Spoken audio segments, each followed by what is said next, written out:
where their church is and where my Catholic church is in the fellowship as we talk about monoculturalism. Where I am is white. Okay, we are on now. White dominated church. We're on now. Hello, everybody.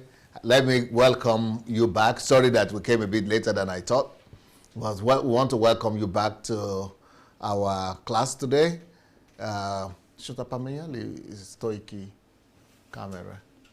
Ne takibila.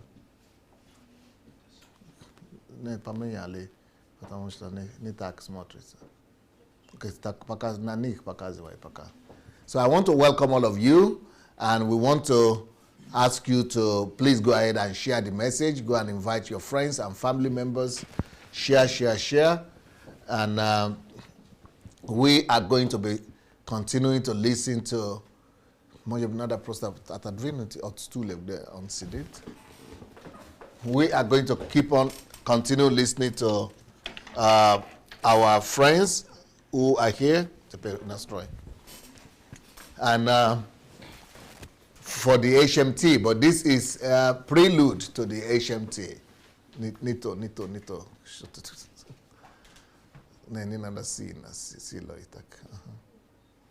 So we are going to be listening to the testimonies of our friends. Not a Boku, yes, Boku.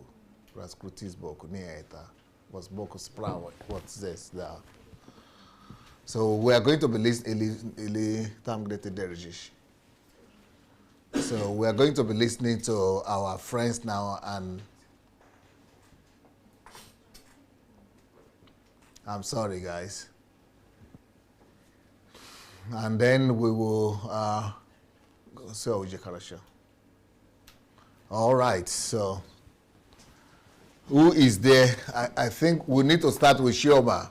Shioma Akbara. Can you show Shioma Akbara? Hello, Shioma. Hello, everyone.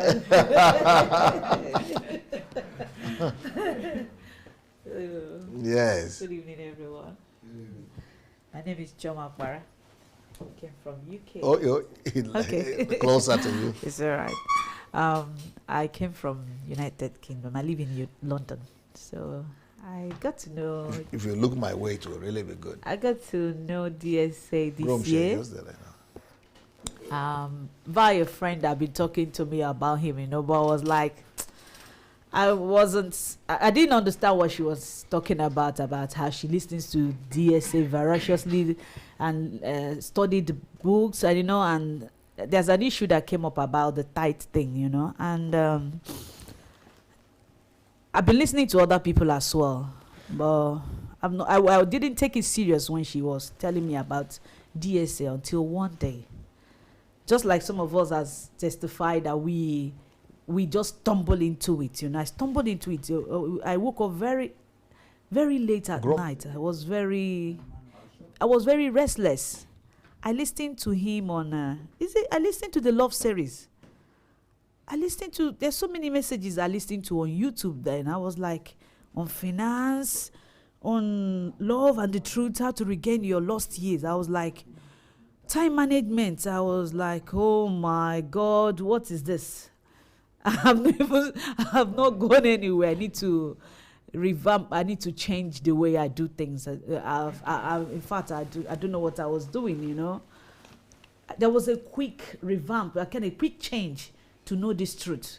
And when you were talking about tithe, the clarification of it, I was like, oh God, all this while we've been playing religion and going to church, and I called it a and you were baptized live and head and toe into Christ Embassy. Hey, the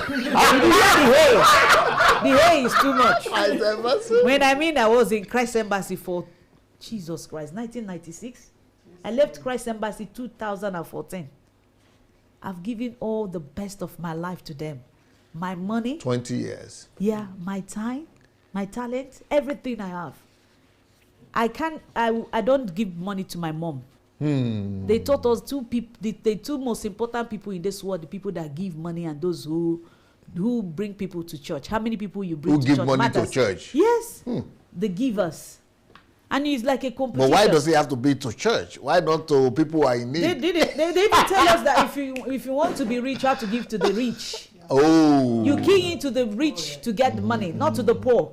You can't give your tithe to the poor So people. since your parents are poor, they are out of the question. You don't even think about giving to my mom. I'll tell my mom, this seed that I'm sowing, your life is in it. So you don't even talk about it to protect you. Don't worry.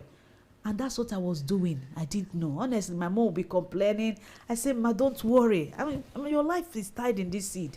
Everything you do, tie it with seed. Everything tied with seed. The first fruits. Oh, I didn't have savings. I didn't have anything to my name. I've been going to church. No property, nothing. It was horrible. That is horrible. I give my best. And you are living in the UK. Oh, gosh. It was, you find yourself in abject poverty. I don't have money, wickedness. no savings. And nobody cares. Wickedness of the They highest don't order. ask you about your welfare. They don't know about anything about you. They don't care.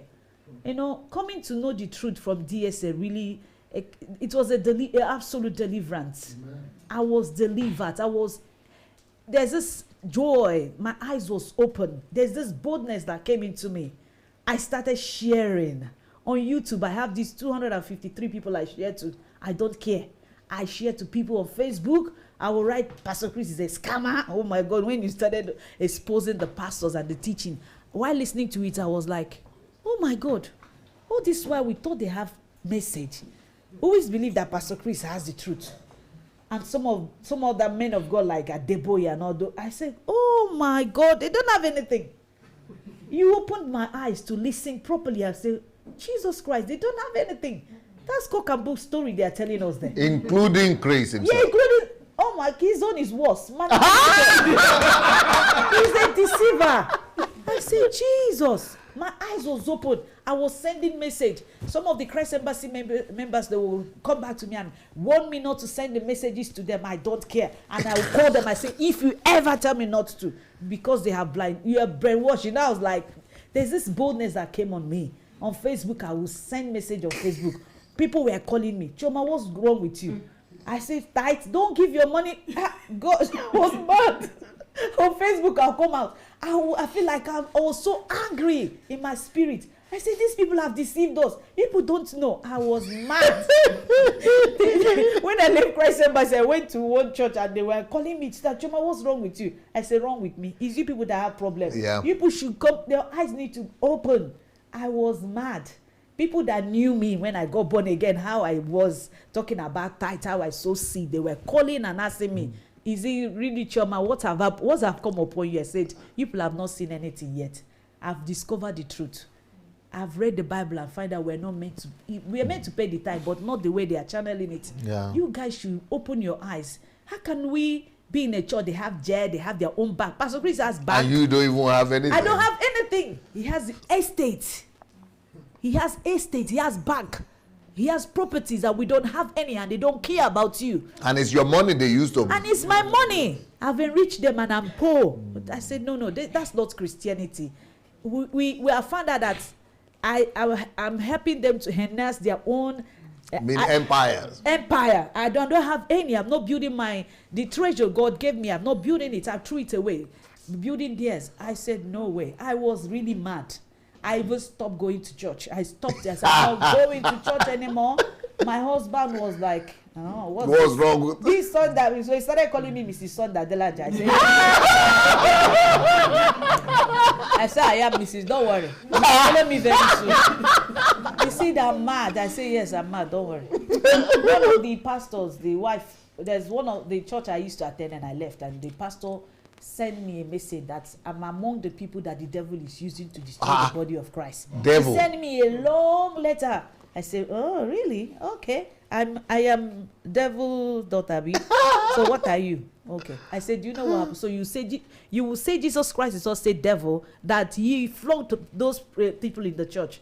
He flogged them out of the synagogue. So devil used Jesus as well. I told her, see, you need to open your eyes. Go and tell yourself the truth. You've been deceived and brainwashed.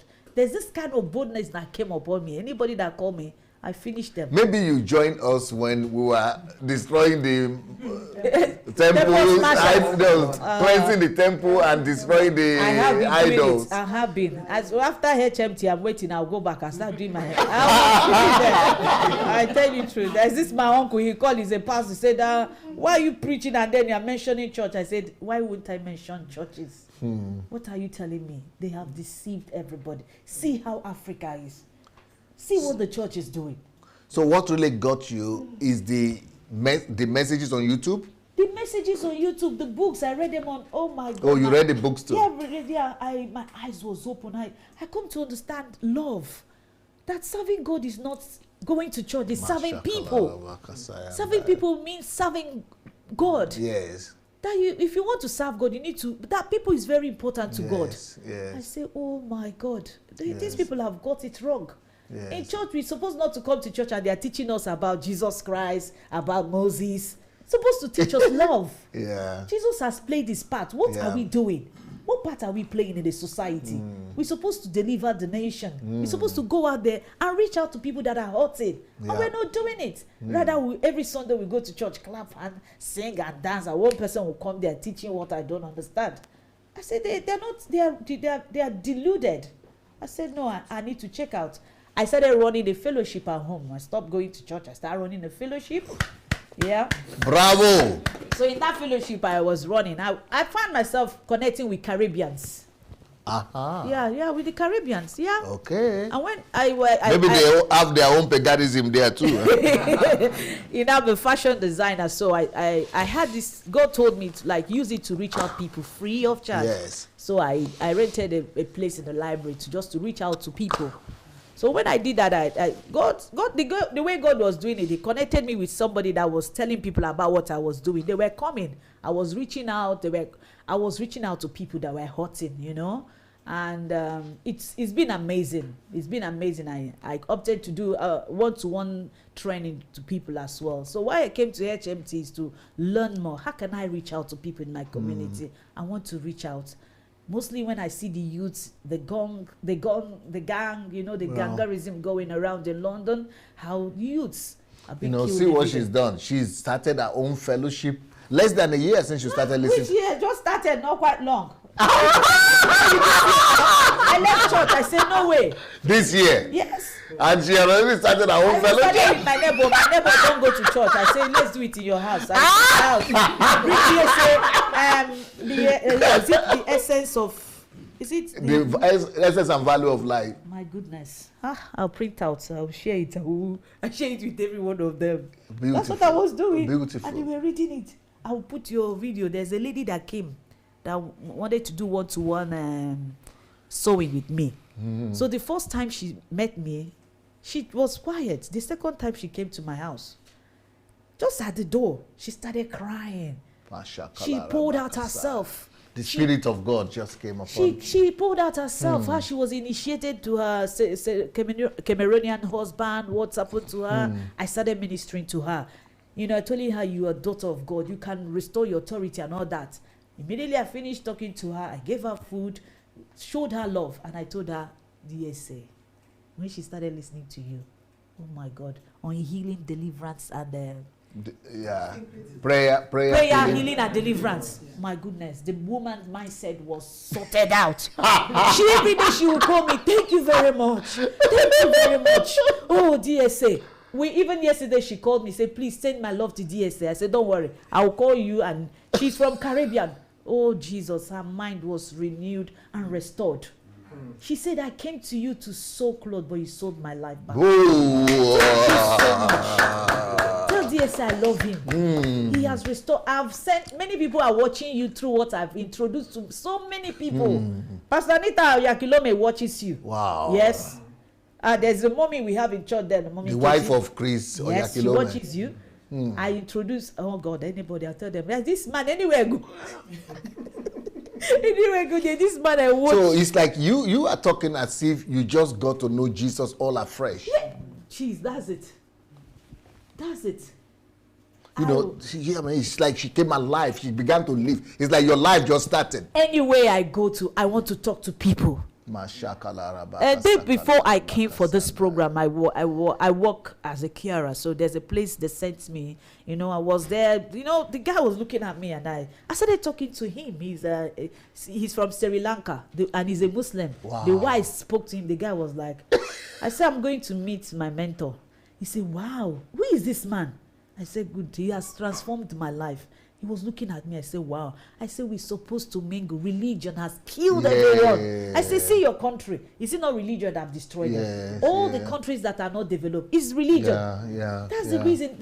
In your mosque, do they teach love? Do they don't talk about love? That's what we're supposed to hear. You see, when you carry the kingdom will attract everybody. Muslim, atheists, just like in our platform. Yes. Muslims come to listen. Atheists come to the kingdom.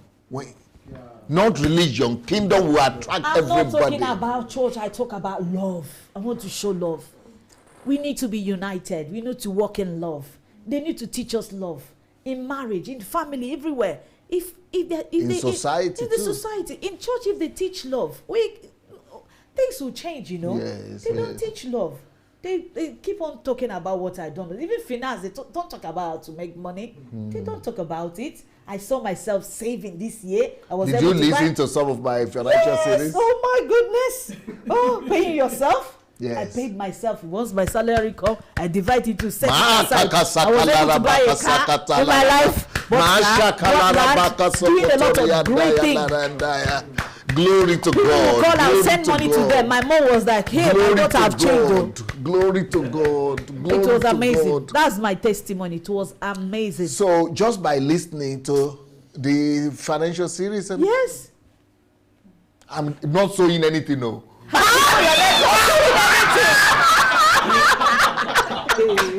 She's been able to pay herself, save money, take care of her family, and also multiply money and got her own car and her property. I tell you, it's amazing. I said, goodness me, I couldn't. We didn't. It's not 1 year. It's been amazing journey. When I mean amazing, before we fast and pray, nothing. Without fasting and praying or anything, just truth. I didn't even pray much. You know, we shall know the truth. I mean, you shall know the truth, and the truth shall set you free. There is this freedom. There is this freedom. You are free to talk to people. Yeah. Share love. Yeah. And the life of God begins to flow through you. Overflow. And my little boy, you know, when life is opportunity, and I start reading it, I'll call him aside to read about it. You know, and oh Jesus, it's been all those books are wonderful. You've read 2 books. Life is an opportunity, yes, and the essence and value of life. So maybe you are in the mentorship class. Are you in the mentorship? Yes. Yeah. Yes. It's been amazing, honestly. Oh God, it's been amazing. Every day I went to DSM, my mom would say, you are mad now. Say, I am. Yes, I am for Christ. I am a mad woman now. See, this man they're watching every day. Is that what we're going to eat in this house? I said, man, I said, my house. You see this man? That's what we watch. If you don't want, see your YouTube, go and watch it in the room and put, I don't know. That's what. But you are taking offering all those money to the church, and nothing was increasing now. Now at least you can pay yourself and save money and increase and take care of the family. I have increased. Wow. I found myself having money, able to pay for this coming to HMT. Yeah. I say, what? I'm coming. Yeah. I'm coming for HMT. I want to be their life. I want to be trained on how to reach out to people. I want to be a history maker. Honestly, I want to change life. I don't sleep at all I'm thinking of, hey, how can we change Nigeria? Hey, how can we do this? But not egocentric thing that they always make us to focus on ourselves.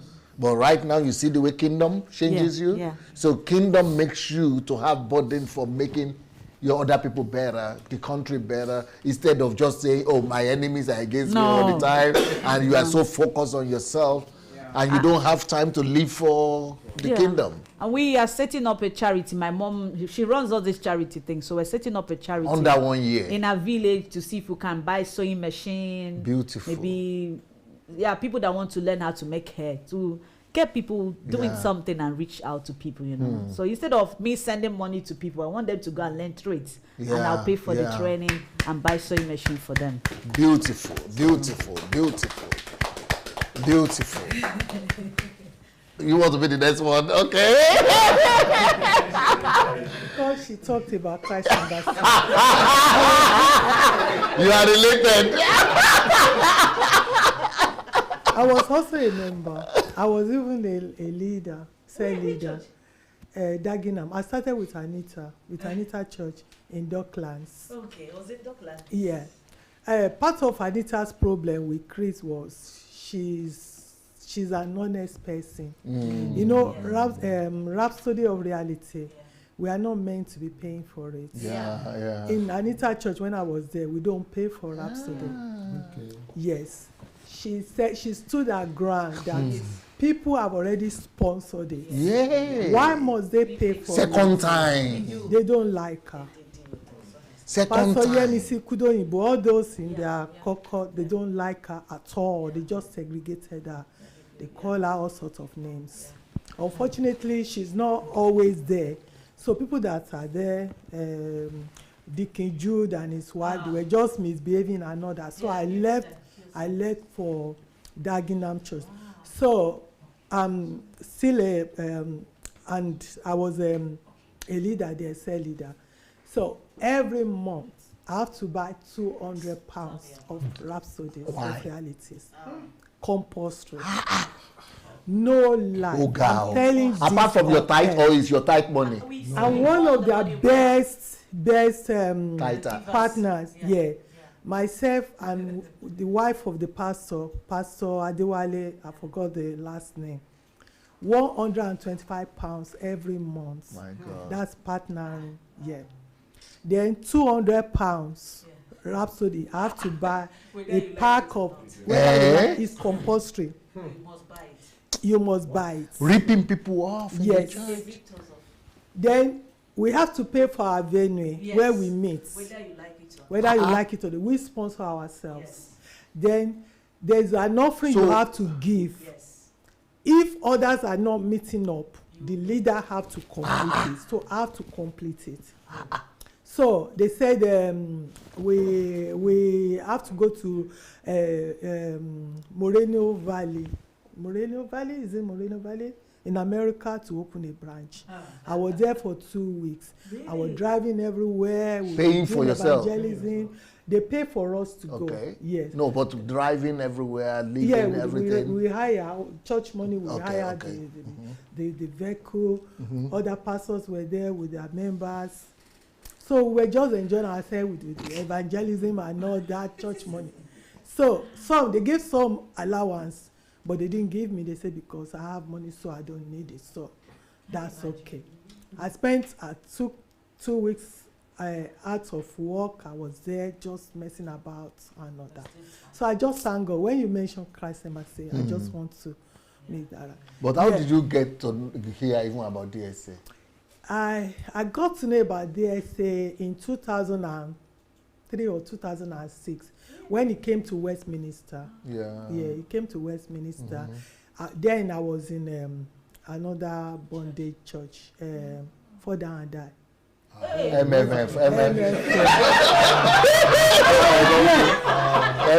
something. So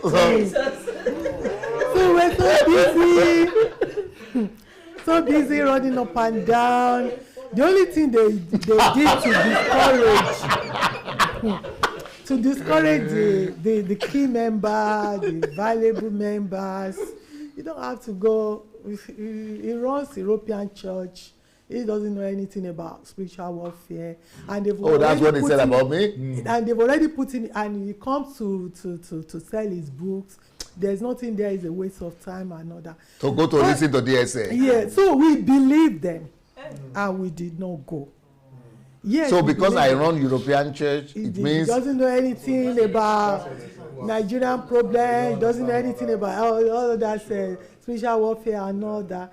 And because they taught us, is it not the same Europeans who brought the gospel to chase to our us? enemies and all that? So when I got to know, before I got to know DSA, I've stopped going to church. All the other church I've stopped going to church. I only go to church on invitation. The last time I went to Christ Embassy was 2014 when we had the Higher Life conference in London. You remember? Yeah. And that is when Anita left as well. Yeah. Something happened and Pastor Anita got hurt. Yeah, by one of by Pastor Chrissy DSA. She actually called her a dog in front of her husband, and husband didn't do anything.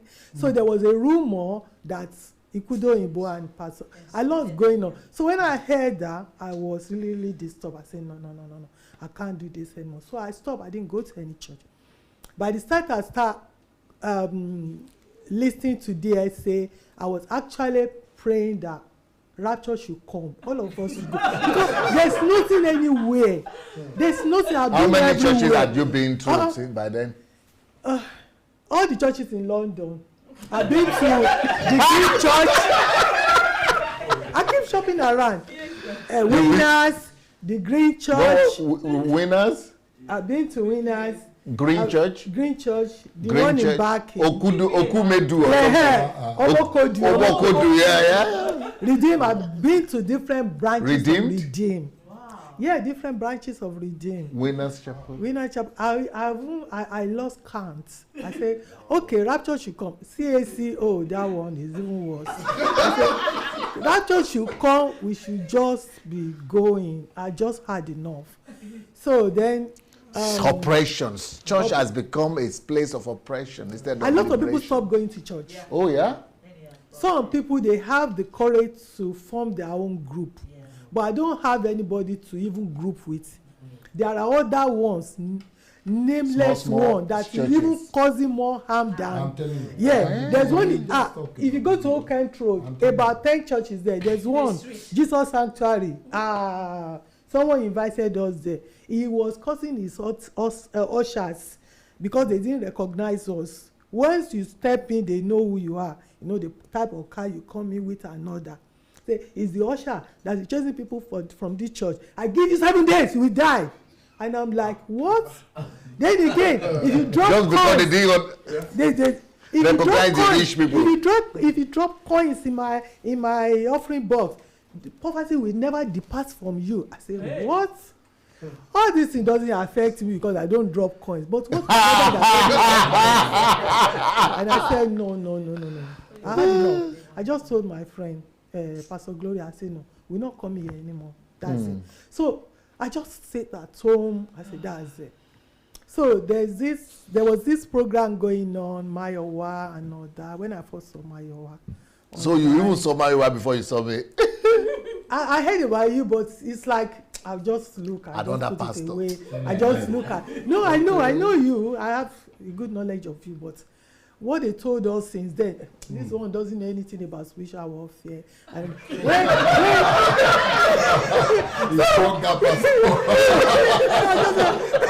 is another Yakova, I beg. So when you see this thing, I will just look. I'll just flip through. But when my wife now came and he started lambasting, before she started on Ashimolowo, one of my Ghanaian friends actually sent me Ashimolowo video where he was asking for pay for 1 million. How many years you lived on it? $1,000, yeah. $1,000. I actually defended that video. Ooh. Yes, I said. I can't remember what I said to that, my friend, but I defended it. But when my other one now came on and she was talking about it, first of all, like, I've heard about it. It was just God. It was just God. Wow. So then she was talking about Adeboye. You know, Adeboye, who born this girl? Where are the parents? How do you know Adeboye? I didn't even know that DSA was even doing his own as well. That there was something going on. He was just there. By the way, I will watch a little bit. I put it. I was so scared for her. Then one day I was watching. You were scared for her? For her. That they will kick this girl. I'm going to tell them. Is that the fear that is there? Yeah. That they will kill her? They will kill her. So one day she came on and she was saying, some people was afraid of me. They even think I will just drop dead. I said, so this girl know that she can drop dead. And she's still doing it. I said, okay, I have to pay attention. And there was another day, Pastor was doing Suleiman, during Suleiman saga with Otobo. And he lined them up. I knew Victor and Mayo was like, why did you want to kill these children? They said that to their parents said that to Ukraine. Yeah, their parents said that to Ukraine to study. But so they leave the children alone. So all these things when so fear is holding our people captive. Yes, bondage. But one day I was just in my room. I just had enough. God just ministered to me. Listen. Then I started watching. And he was talking about, I think, Oyakilome. I knew that one very well. When he was talking, I said, yes. I said, eh? And I glued to my laptop because I don't watch TV. I glued to my laptop for 4 hours. I couldn't believe it. I don't have the time. But something just pinned me down. And I listened to everything and I said, that's it. So then, Adeboye too, then I saw the video where he was training his pastors. That was disgusting. I said, what? I knew something wrong with that man.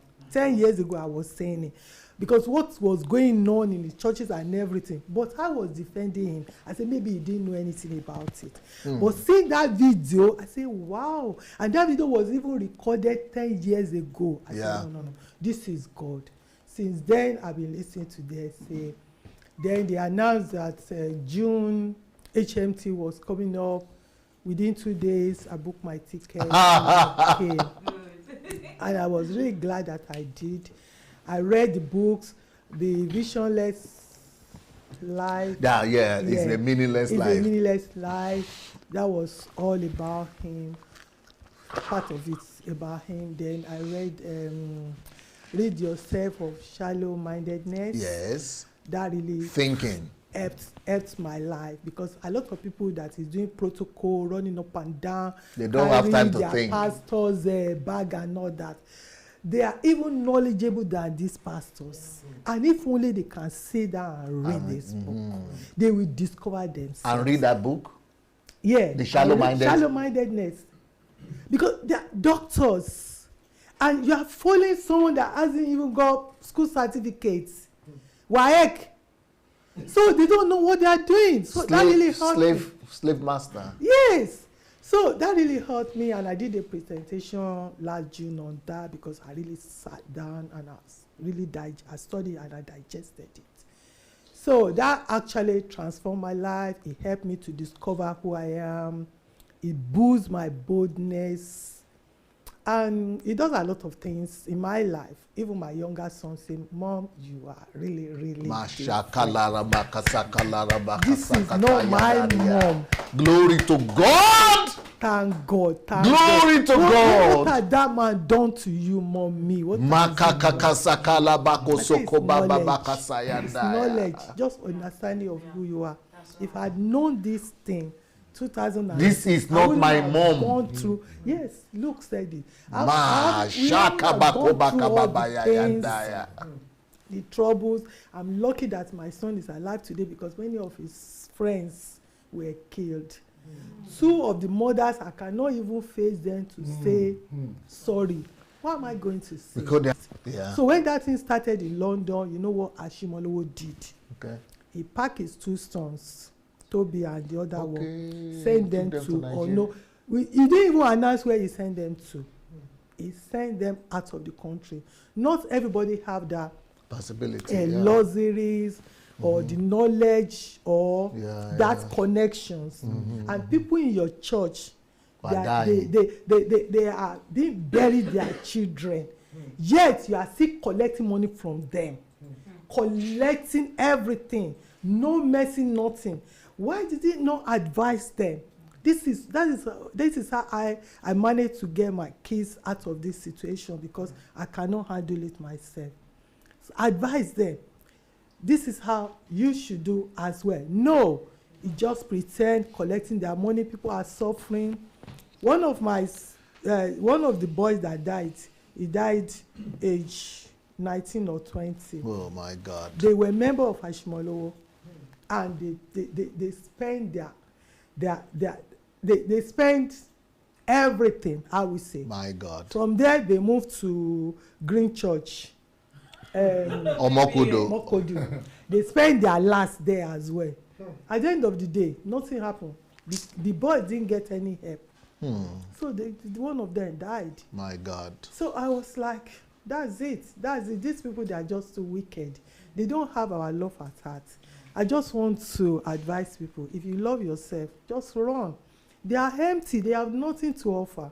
If they are using our heat to survive, I can tell you that. That's true. That's why they are advising to come to church. Come on Wednesday, come on Saturday, come on Friday, because it's our prayers, it's our heat that is carrying them. They are empty, they are zero, nothing. And God's judgment, I think what is going on now is God himself that's entered these people, these powerless people. We see them powerless. Look at Daddy Freeze. What power has they to confront these people? Look at my God using the unwise things of this world, confront the wise, and the weak things of this world also to confound the strong and the powerful. God has disarmed them. I'm just saying to people. And nobody is dying. Maiwa is dying. Maiwa is still here. Oh, but Daddy Freeze is still here. Daddy Freeze, they gave Daddy Freeze 2 years Before to live. Adeboye gave Daddy Freeze 2 years to live. Daddy Freeze is still there. Yes. And nobody ran mad. You remember ran mad? Nothing happened.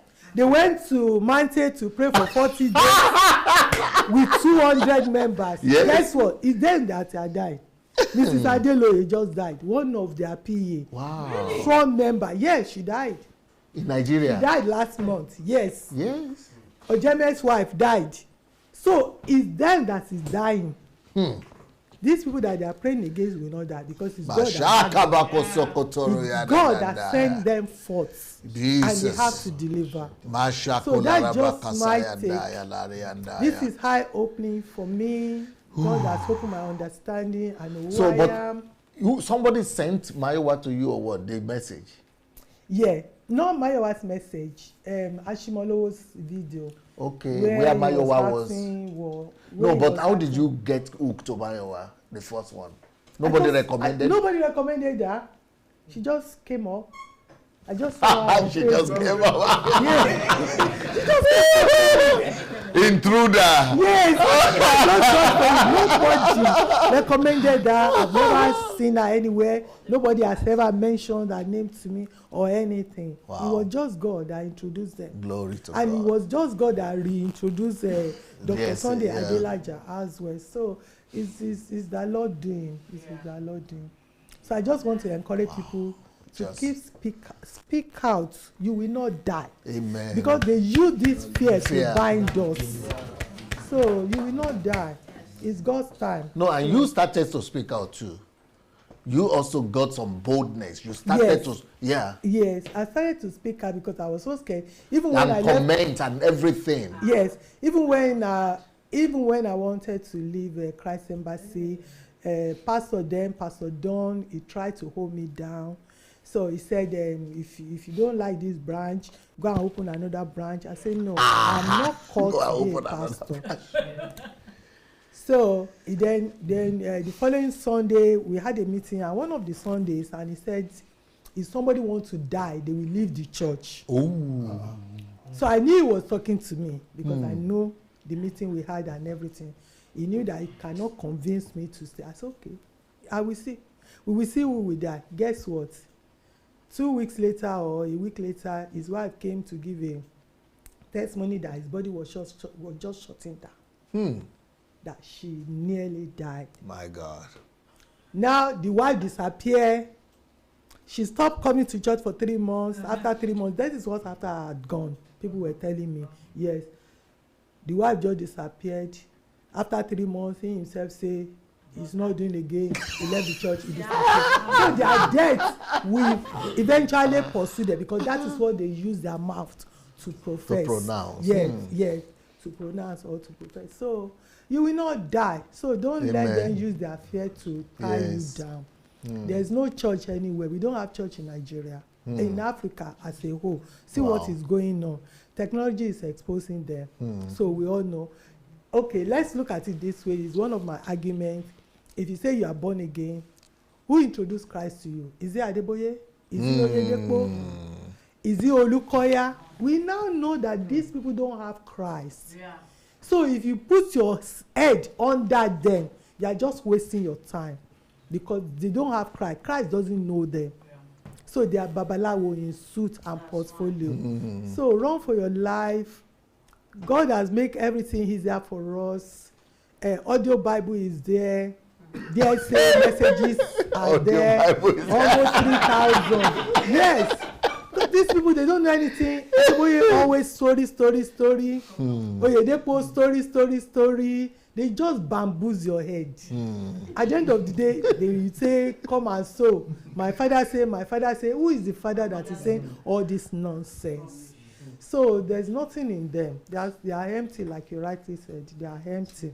That's just my take. God bless you. Powerful. Let the ladies speak now. Lolita, all the Leticia. Is that like an American, black American name? No, it's French. Leticia. Oh, right. But I've got a Nigerian name too, Omowumi. Omowumi. That one will remember it faster now. Hello, everybody. Bless you. It's really wonderful to be here, and I'm really excited. And I just want to quickly say, I was sharing with Mayo. Are you Nigerian? Half. Yes. Half Nigerian, half French. Yes. Okay. So I was sharing with Mayowa earlier that when I was still in the air, I said, God, this is as close as I can get to you right now in the clouds. And this trip that I'm making, I know I'm not going to return the same way. Jesus' name. I've got a lot of expectation. And I'm just so excited. And I believe that all of us, by God's grace, we're going to leave filled with that very purpose that God has for us, and will fulfill it in Jesus' name. I've been very overwhelmed. When you all went to dinner, I went upstairs because I'd had my own dinner and I was crying. And I couldn't place a finger on why I was crying. But as personal as this is, I'll share it. And I just thought about how God just works in mysterious ways. I only came to know DSA this year. And for some reason, I'm sure a few of you, all of you feel the same way, where when God wants to do something, things just fall into place and just happen without you planning it. And that's how this trip has come to be for me. Oh, okay. I've got a friend who's a pastor by vocation. He actually did his PhD in theology, and a couple of years ago, I think 4 years ago, when he started his PhD, he had mentioned DSA when we were talking. He just... How many years ago? About 4 years. He actually wrote a book. He gave me a copy to give to you. You don't know him, but he knows you very well because he's read your books. He listens to your messages, and he said to give you that book, that I should tell you a fan of yours. Wow. Yes. So I'll give you the book later. Okay. And so when we were talking while he was doing his PhD, he had mentioned your name to me. I said, oh, you need to listen to the messages, by Dr. Adelaja. And I've never heard of him. He said, yes, he's got the biggest church in Ukraine, and he talked about you and the message. I said, okay, but to be honest, I never went on the internet to, Google or anything. And then fast forward 2 years after that conversation, I would say 1.5 years ago, 2 years ago, I stopped going to church. I'm not a pastor. I've never held fellowship in my house. Like, most of you have said. But I'm one of those people that when they say God has something in store, and if you can donate $1,000 or £1,000, I won't even think twice about it. You believe them like that? Yes, sir. And I'm not going to mention churches like everybody has, but I've been to one of these churches. I think the only church I've escaped going to is Christ Embassy, actually. Otherwise, you've been through all of the others. Yes. And most of those churches... No, but she went through others. Yes. So she's not so lucky too. And most of those churches have been a worker. You've been what? A worker. A worker? Yes. I've always been a worker. But one thing is I don't get close to pastors, if you see what I mean. So I'll just be like in the background, and yes. And one of the churches you mentioned, which I won't mention, I remember going there a couple of years ago, and they had an American, I won't mention his name, but a white Caucasian American, who's actually very good at, you know, when it starts, I tell you, give everything you've got. Wow.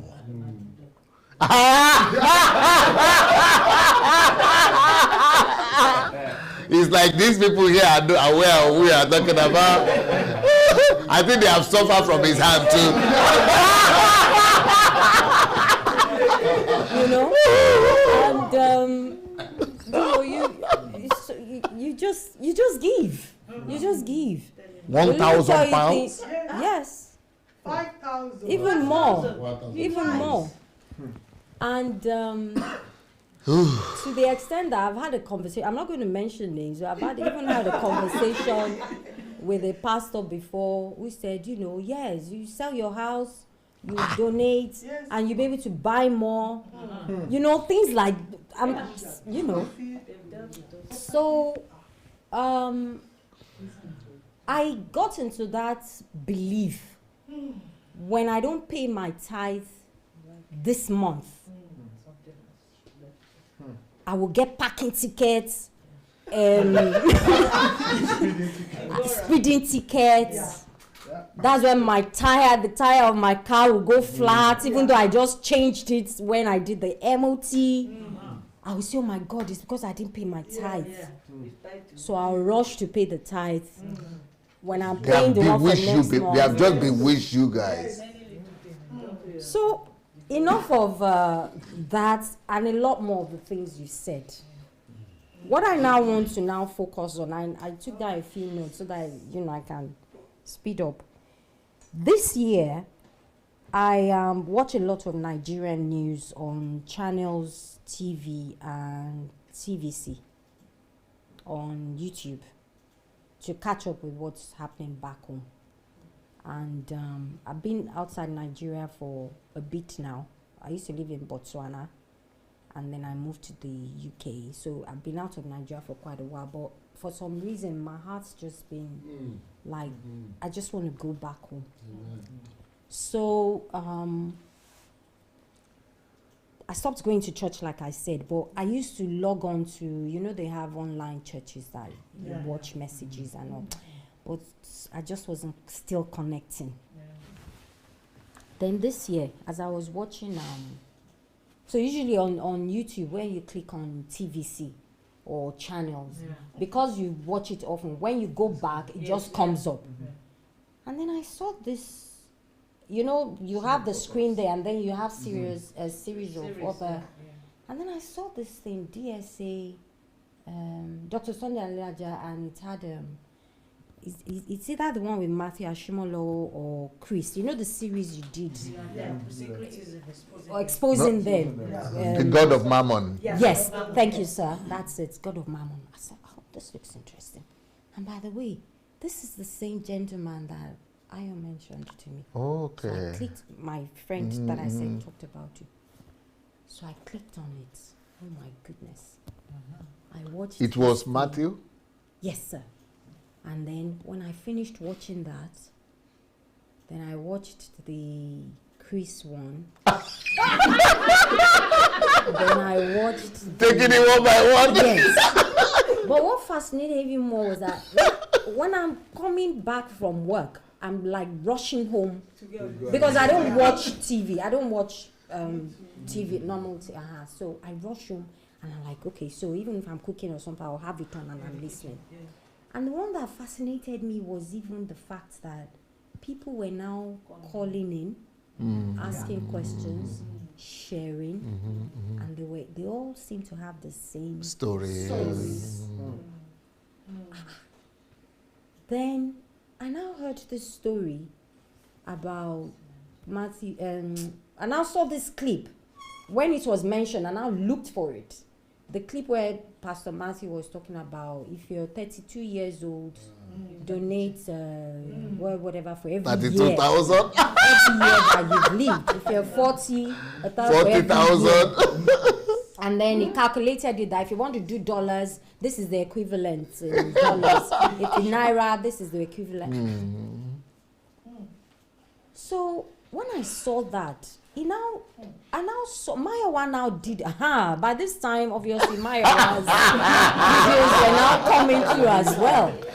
And the first one I ever watched of Mayowa's vlogs was when she talked about Pastor Matthew talking about a young man called Foursquare or something. Foursquare, Yeah. So when I heard that story, I said, really? You mean this man did all of, because I'm in the construction industry. Okay. I said, and I've been working all my life for companies, making money for them and not for myself. I said, so if it's this easy for this man to build all this estate After the anointing. My goodness, I need to hear how he did it. So I called my husband. I said, honey, He's in construction too. No, he's a lawyer, but I just kind of called him because I share. Even when I started watching, I would tell him, oh, guess what? I saw this, and I started sharing. And I said, I heard a story about this guy. I said, oh, I know him, he's my friend. I said, really? Ooh. Are you kidding me? I said, please, I need to talk to him. I need to find out. Are you serious? Yes. So I'm not going to go into the story, but I did call him, and I said, You spoke to the guy? Yes, I said, I'm in construction, and I would love to know if you can mentor me in that field, because that's my area of specialization. What exactly do I need to do? How did you get to that top? To that? I'm not even asking to get to, but at least start somewhere. By the time he finished telling me everything, well, as in, shared a few things with me, I didn't hear once him mention about any anointing from, I'm sorry.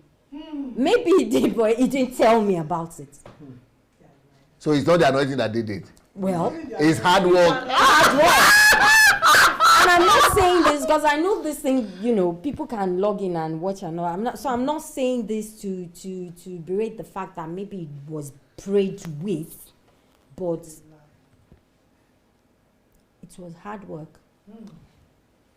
I'm not saying he didn't pray, but this now brings me to what I now want to talk about.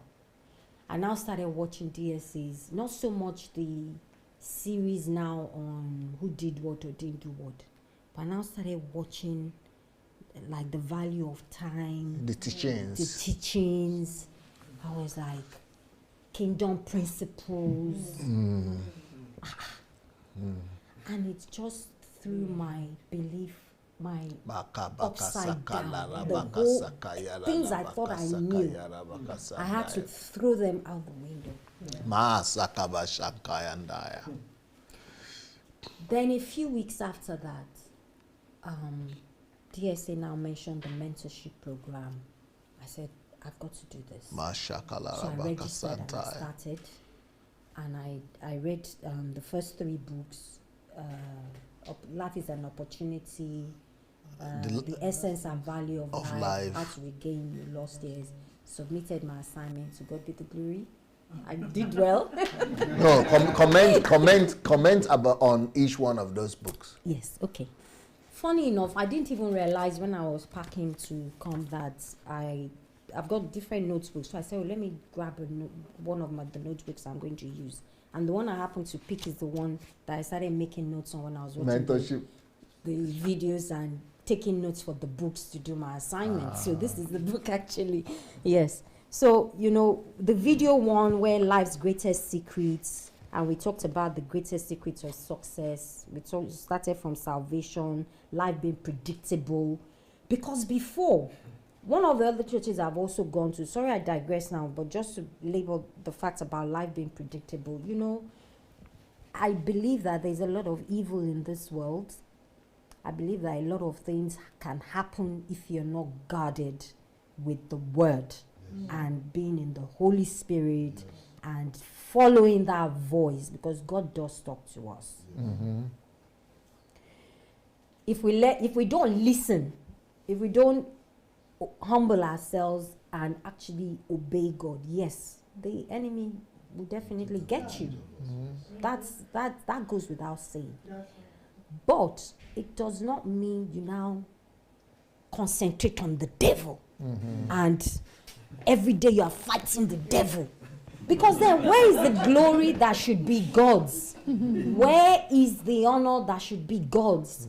Where is that belief, that faith? Because even Jesus knows that we cannot carry 100% faith. That's why he said, if you have faith as little as a mustard seed, because he knows that we're weak. But all I ask of you is that faith to be as small as a mustard seed, and you will move mountains. That's right. So I now started to think, why should I always fall down and die? I mean, I do say it's not so much the person that is being asked to fall down and die. It's the spirit working in them or around them. But still, from morning to night should not be fall down and die or concentrate. It should not be giving whatever to. It's like you're not making Satan the focus. If I believe in the blood of Jesus, if I believe in the power of the Holy Spirit, if I'm using the word, that's enough. Yeah. That is more than enough. Because even Jesus didn't spend too much. And when the devil was there, he just said, come on. You know, this sea was going up and down. I said, peace be still. Yeah. And it became still. And I started to try that out. So something will be happening that is about to, I'll say, peace be still. In Jesus' name. And it started working for you. Started working. Yeah. I started watching Daddy Freeze too. Yeah. When he talked about the tithing thing as well. And you had talked about it as well. So I started watching. God forgive me if this is a sin, was what I kept saying to myself. But I now stopped paying my tithes. Yes. Eh? Deliverance. Month 1, I didn't get a parking ticket. Touch wood. Month 2, I didn't get a speeding fine. Touch wood. Month 3, my tire didn't go. But as a matter of fact, people will be expecting those things. As a matter of fact, I want to say to you that I don't know. Maybe I went to one of the building sites or what. A nail got stuck in my wheel, my rear wheel, and I didn't know. So every time the tire goes down, I mean, this tire has gone down again. I'll go pump it. Excuse me. So one day we were leaving the office, and my boss parked right next to my car. So he said, Leticia, well, your tire has gone down there. You need to make sure that you get it done. So I said, but I did it this morning. So he said, oh, let me have a look. And we looked at it and said, oh, yeah, that's why. I said, what? He said, there's a nail. And I've been driving it like that for like over a month or 2 months. See? God is rather protecting you. That is why I shared it. I said, Holy Spirit, so you've been driving this car. God has been your father all along, without any tithe and offering. If you want to go on to give tithe, go and give to the needy. Go and give it to the. So when I now started listening, then I now watched. There was some of the series that you took. I think early in the morning you go for a walk, and then you be given the teaching, and still again about kingdom principles and how you started, from Nigeria, and you came, and now your sister spoke with you, and there were a lot of things that you said that kind of touched me. about life being predictable, again, coming back to that. So I started thinking about my own life and things. And when I read that book, Life is an Opportunity, and I link it back to life being predictable, I thought to myself, you know what? Even today when I was coming here, I said, do you know God? There's no time I've ever set my mind on something that I said, God, I'd love to do this. I don't know how I'm going to do it, but you're in charge. If this is something that is in line with what you would like me to do, please make it happen. But then again, you've also said to me that anything that I want to do that is in line with, you know, your word, will, then it can't be against your will. Yeah. If it's not your will, take it away from my desire. If it's your will, then let it continue to be. And I said, my goodness. And I started remembering things. Is it that I wanted to do this? I'll just pray about it and just give me, and God will make it happen. Yes. I want to meet this person. I'm here now. I can't even believe I'm in DSA's house. I've never met you, sir. Things just fall into place. Last week I had a dream, and when I woke up, I said to my husband, my goodness, what is... I said, because I just gotten back from Nigeria 3 weeks ago. And in the dream, there was a lot of wealth, riches, like on the outer circle. And then in the middle, I saw a lot of children and men and women, and they were wallowing in poverty, and they couldn't eat. It's like going to the dustbin. This was in a dream. And I was crying. I was weeping. And I called my husband. I said, what can we do? We need to do something. This can't continue like this. We need to help these people. And I woke up and I was crying. I share that dream because from the time I started this mentorship class, and I know that Pastor Sunday has mentioned, I was going to say Pastor DSA. Pastor Sunday had talked about transformational change in Nigeria, and you know, and I know that that's part of what I desire. It doesn't have to be, you know, until something big happens that one keys into it. You mentioned something earlier about buying sewing machines, and you know, it could be something small like that. I was reading in the papers today about how in the UK, a lot of people have stopped adopting because IVF has increased, the success rate of IVF. And I'm thinking, but there's still those children out there. They need mommies, they need daddies. They don't have that guidance. It's okay for them to be in an orphanage and somebody just comes, have you eaten? Okay, go to class, come back. But that's one-to-one touch. Are they also learning about Christ? Are they also not learning about Christ the Nigerian way, but the kingdom principles, the biblical way? The biblical way. Since I started listening to your messages, and I'm not saying this because I'm here or I'm trying to praise or whatever, but it's kind of, and Daddy Freeze's teaching as well, it's kind of opened my eyes to the fact that you don't just pick one verse. What is the context? Did you read it from the beginning? Where is it coming from? As a matter of fact, where it's talking about could refer you to chapters or another book where it links. Because God is not an author of confusion. So what happened there to bring it here? Not just pick one thing. So as I kept on watching, I saw a video about if you don't pay your tithe, you don't go to heaven. I said, my goodness, are we still here?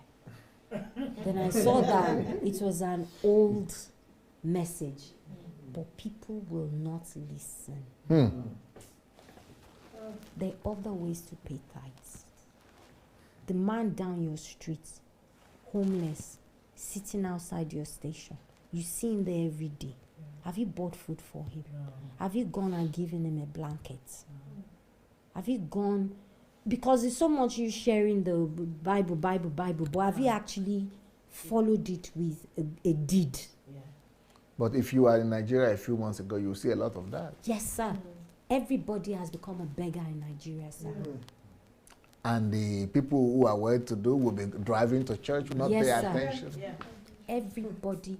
To the when you pay somebody because they've come to fix something, you give them a little extra because you know they need it. Wow. Somebody comes to clean your house. They don't live there. They just come to clean. Give them breakfast. Because you don't know, maybe they haven't had breakfast, or maybe they won't be able to eat. It's those little things. A few months ago, I was in the kitchen at work, and there's a colleague of mine. She's from Poland, and I didn't even know she's a Christian. Oh, yeah? Yes. And I was trying to get some coffee, and she came to me, and I saw her reading Daily Guide. Is it the Daily Guide? The Daily Bread, yes. So I was like, oh. I said, this is interesting. So I said, what's today's message? So we started talking. I know sometimes, why I share this is because sometimes we look at each other. If I see you carrying a Bible, brother, I would think you've got it all together.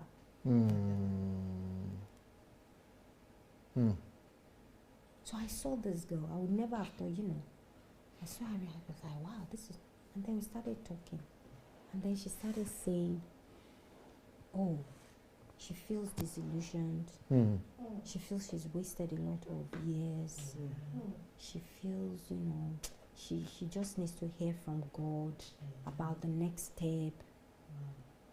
Now, I don't know whether she was talking about the fact that it's because she's in England, she doesn't want to be there anymore, she wants to go home. I don't know. But as she was talking, I just said to her, you know what? Without even going into too many, I don't want to hear the whole whatever. You don't need to tell me. I said, I've got a book two books I need you to read. She said, oh, really? Okay. She's reading a book right now. When she finished, I said, no, it's okay. So I didn't tell her what I was going to do anyway. I just said, okay, no problem. So a week went by, 2 weeks went by, and she was probably wondering if I had forgotten. So she said, oh, she's almost finished. I said, oh, no, don't worry. I know, I remember. So 2.5 weeks later, I just came and I gave her the 2 books. So she said, oh, I don't know if I'll be read. I said, no, they're yours. Wow. And the reason why, I'm not saying this to you, but the reason why she didn't get there in time is because I was waiting for Amazon to post them to me.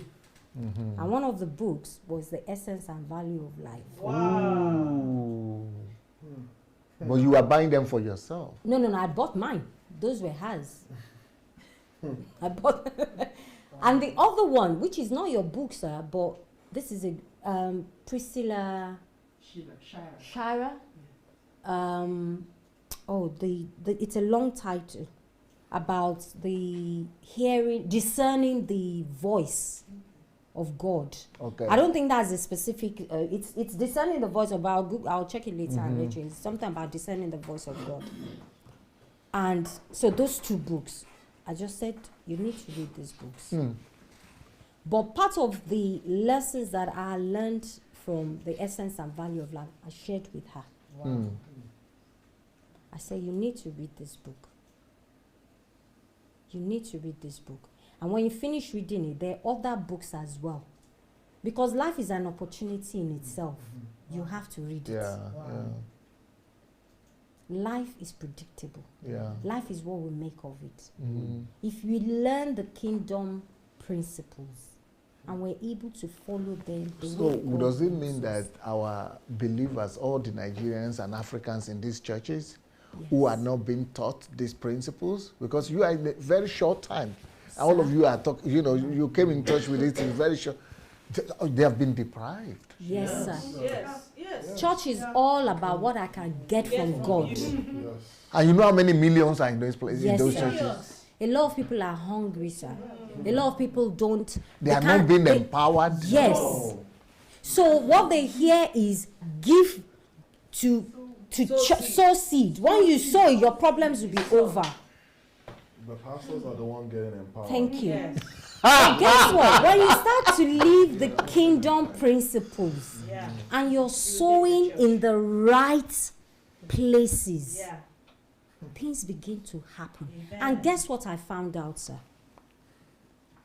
I don't have to have money in my pockets for things to happen. No. All you need is information. Yes. I'm not saying money is not good. Don't get me wrong. Yes. Because I can need something and say, oh, sorry, sir, what's your name? Pastor Sam. Oh, I need to go to Vienna tomorrow, And before I'll be thinking, oh my God, how do I put that money together? Why am I? But guess what? If I'm doing what God needs me to, has called me to do, and I'm living the kingdom principles, Brother Sam, I'm planning on going to Vienna tomorrow. I'm telling you, the way it will happen. The money might not even come out of my pockets.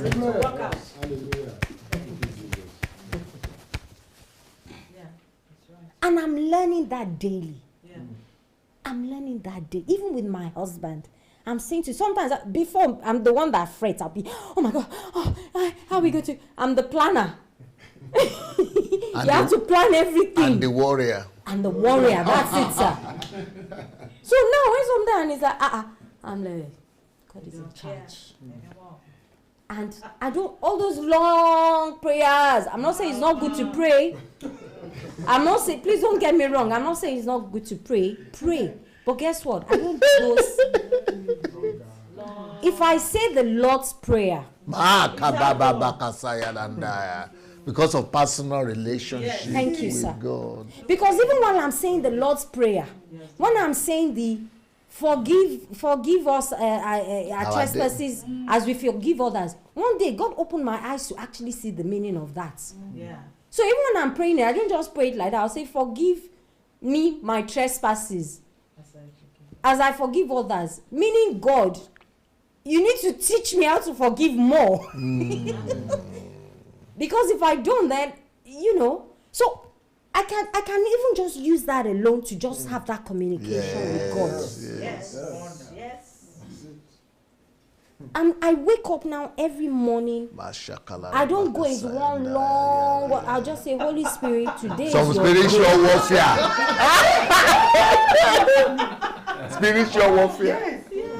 Today is your day, Holy Spirit. The time you are supposed to use to create, to produce. These are the things I would love to do. Now, how do you want me to do them? What is there? What? Where are you throwing your body? 4 corners. What is that about? 4 corners of the throw stones? Because, sir, I think you said something before, and Daddy Freeze has said this thing as well before. If care is not, in fact, not that if care is not taken, this is how we now live in Nigeria or Africa. If you do it 3 times, and then do this 4 times, and then do that 7 times. Babalawo now. 21 times? 70 days of whatever. It's easy. People Only 1% born again. No, I didn't know it's as widespread like that. I thought maybe just white garment churches. You must wake up at 12 midnight to say this prayer, and you must say it in this number of times. If you don't, so if you wake up at 10 minutes past 12, I first have to say, oh my God, I'm so sorry, forgive me. I woke up at 10 past 12 because it was supposed to be 12. The pressure They destroy people. Our people don't suffer. The Holy Spirit is not like that. At all. Holy Spirit, I meant to say this prayer at 12. I woke up late. I'm so sorry if I've missed anything. I mean, he's my father. He's my daddy. Thank you, sir. There's no revelation of that he's a father. No. Okay. Sir, I was so scared of God. Yeah. Scared? Yes. I was always waiting for something to be punished if I didn't do it the way that I've been told it should be done. It's a bondage. I was so scared. I was always waiting to be punished. If I got that ticket, that packet, I'm thinking, okay, God, it's because I've done this. So people are going through. My God. Oh. Now, I've gone through some personal things in my life. Where, Just like every other person. like every other person. where you now also begin to believe that, oh, maybe it's because that's why that didn't happen. Maybe because of that. I had to shed all of that off, sir. When I started listening to this and reading, that God is not like that. God is love. He's a loving Father. That is not the God we serve. That is not the God we serve. God is a loving God. God is a kind God. If He loves us and wants to draw us to Him, then why would He be doing those terrible things to us? Why would He give His Son, it's called misrepresentation, Jesus Christ, to die for us? Wouldn't He just have left us to keep, perishing? So I had to renew my mind. And I said, this is the true meaning of renewing. Yeah, okay. Where it says renew, eject all those false teachings. Eject all those false teachings. So my being here, sir, is as a blank canvas right now. What month did you start? I started in June. About May, June, because that was why when I found out about HMT, it was, I would say it was too late for me to come that for was the just June. before the summer Yes, HMT. yes. Okay. So that's why You booked I the said, next you know one, I what, see. I have to come in November by God's grace, and I thank God. And I've come to learn. I'm not even going to deceive myself that, oh, I know this, or I know that. I know nothing. How is your church reacting to that? Or they don't know that you are listening? I stopped going to church. She set herself free. You don't mean you got your independence? Wow. Going to church. I kept on watching, messages. But when you keep watching certain messages and you started learning this, following this kind of series, and you're reading books and you're white. Yeah, some people when tell you me go back actually to that listen to those messages, you don't get anything. Yeah. Some people even say in 2-3 months of Shallow. listening to this intensively that they get more than Yes. they got all their years of going to church. It's true. those teachings, I'm not casting any aspersions or trying to be, any whatever. That's why I haven't mentioned names or anything. But it becomes shallow. Yeah. Yes. It's like superficial. Official. Get to the crux. Get to the crux.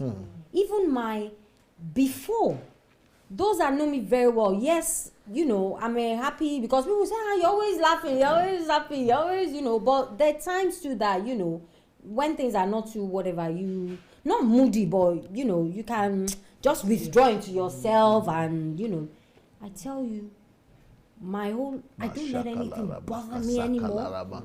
I don't, if you want, because God is in control moody. now. Yes. I won't snap at you. Yes. I won't, before I might snap and say what? Now just say, okay. It's just kind of changed my whole concept. Because guess what? A new reality with God. It's like you, just like her, you are coming alive to a new Christian life altogether, Christian experience altogether. True relationship. The same way you and I are sitting, sir, and we're talking, is how it should be with God. You're driving and you're just talking to God. And you're laughing. And I'll even crack some jokes and say, God, I think you found that funny too, right? Wow. And then something will come to my mind and I'll laugh and say, oh God, you have a sense of humor. That's kind of relationship. It's amazing. And I'll even say somebody will drive in a reckless way in front of me and go, pillock! And I'm sorry, I called him a pillock god, but he was being a pillock. He was look at the way he just came in front of me, he didn't even indicate, he just came in front. Okay, I'm sorry I did. And this is the last one I'm going to say now. So a lady cut across me, you know those yellow junction boxes that you're not meant to drive into, because when you do, you get a ticket. So this woman just came from nowhere, boom, she just on my own lane, which means I would be stuck in that yellow box and I'll get a ticket. Ooh. The ticket that I've not got since I've stopped Going to church. So fortunately, the lights changed so that she was able to go through and I could move. So she now went back to the lane she was on. So I just wait, as we were going, the light stopped. I just wound down. So she now wound down. And I said to her, "Hi, do you know I almost got it? I would have gotten the ticket there, in the box." That was how I was saying it with a smile. She said, "Yes, but I would have gotten a ticket too." I said, "Yeah, but that was my lane." She said, "Oh." I said, "Next time, be careful, okay? And be considerate.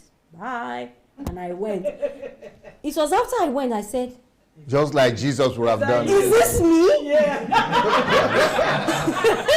I said, "But you know what, God? I thank you. I've not gotten a ticket in a long time." So it's wonderful to be here, sir. What about family pressure? You didn't have any family resistance? To be honest, my husband, yeah.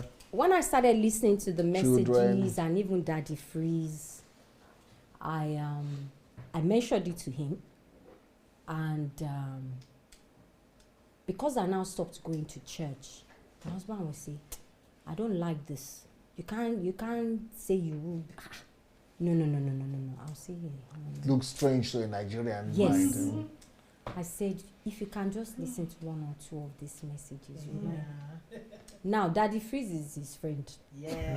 They knew he was now? No. They've known each other. They knew each other before? But I didn't know. Oh. So when I even said to him that I'm listening, I listened to Daddy Freeze. He said, "Oh." So he called him. Wow. And I spoke to him. Wow. And I said, "You know what? Your messages, I've been listening to them." I said, "What you've been doing," when he was talking about all these things, that even when you're talking about the going through the scriptures and it's misinterpreted to suit what it is that maybe the agenda is. That's the only way I can put it. And then when you work in church, you see things. Yes. You hear things, you know things as well. And you start to now, when you now become, the scales fall off. And you start to compare what you're reading with what you're seeing or is happening. You begin to Balance things. Yes.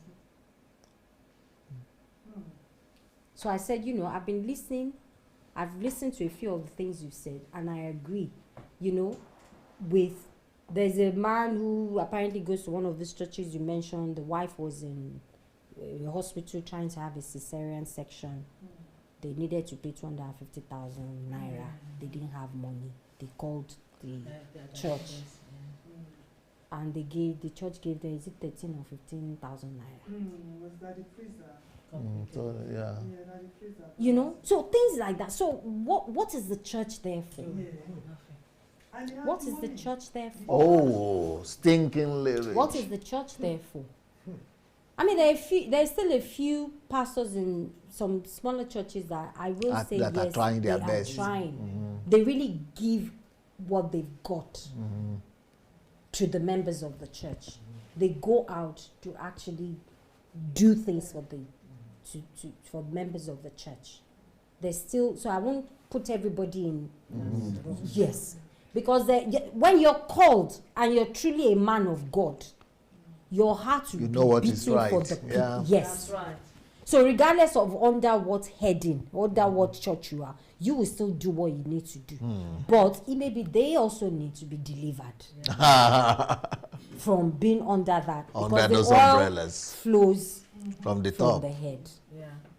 So I'm glad to be here, sir. Wow. I'm really We have a ladies' evening.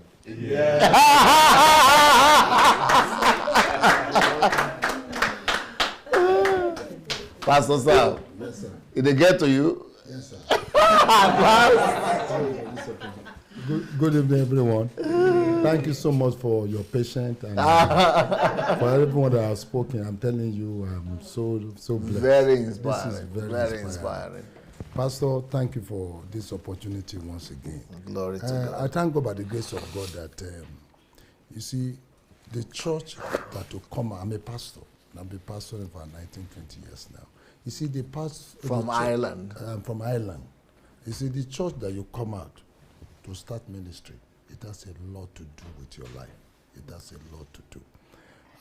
By the grace of God, you see, my parents are not born again when I was growing up as a Christian. And even though my dad... They were Muslims?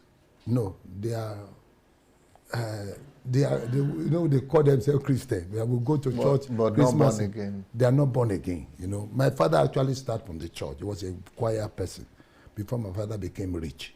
So when he became rich, he became a social man, began to marry women. So by the grace of God, when I got born again, God gave me an hunger for him. I had a strong hunger and passion for God. That so when I was in church, I was not really looking for church. Okay. I was not really looking for, I was looking for God. I was hungry. To the extent that the church it was not really satisfying my hunger. And even when I came to Highland, I went to all these churches you mentioned. I went to all these churches. Wow. But it wasn't satisfied that hunger. satisfaction. It wasn't church I was looking for. I wasn't looking to be to pastor. I was an ordained pastor before coming to Ireland. But I wasn't looking for a church to stay to pastor.